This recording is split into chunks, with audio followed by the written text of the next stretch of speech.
Assalamu alaikum wa rahmatullahi ta'ala wa barakatu. Jama'a barkanku da zuwa wannan tasha tamu ta Hausa AA TV, tashar da take kawo muku ƙayatattun shirye-shirye wanda suka hada da tarihin 'yan mazan jiya, labarin ƙasashe, fasaha da Hausa, kacici-kacici da ma shauransu.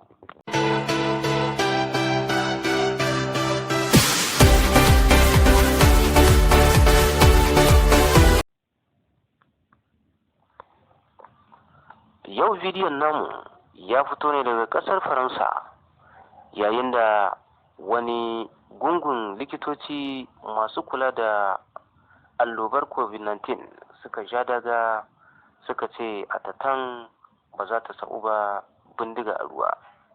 Su dai wannan likitoci an buƙaci a fara gabatar da wannan rigakafi na COVID-19 a kansu, su kuma suka ja daga suka ce ba zai yi ba domin ba su aminta da shi ba.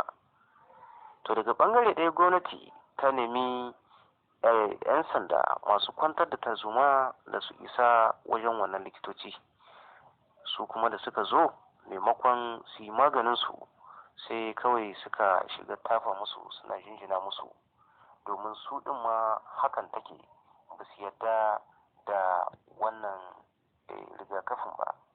Amma karin cika ku da surutu, ku biyo mu domin ku gane wa idanunku.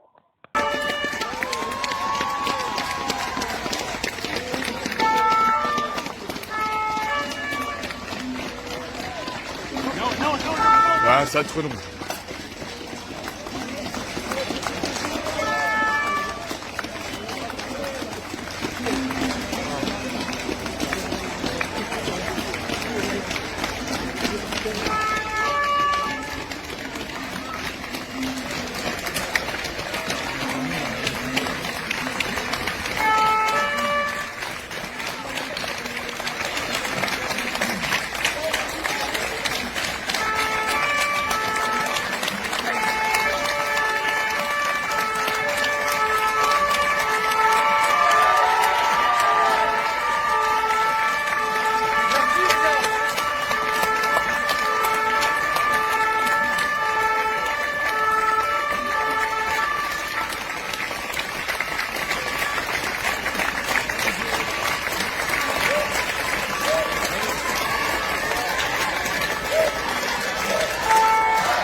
Ganin haka ne gwamnati ta hana watsa duk wani foto ko kuma bidiyo wanda yake a ɗauke da wannan bayani, domin kar a bari mutane su gane abin da ake ciki. To kuma menene, Allah dai yana tare da mai gaskiya, kuma da fatan Allah ya mana jagora, ya kare mu daga makiyanmu. To jama'a, da haka muka ƙarshen wannan bidiyo, da fatan kun ji daɗin shirin kuma za ku biyo mu zuwa bidiyo na gaba. Mun gode.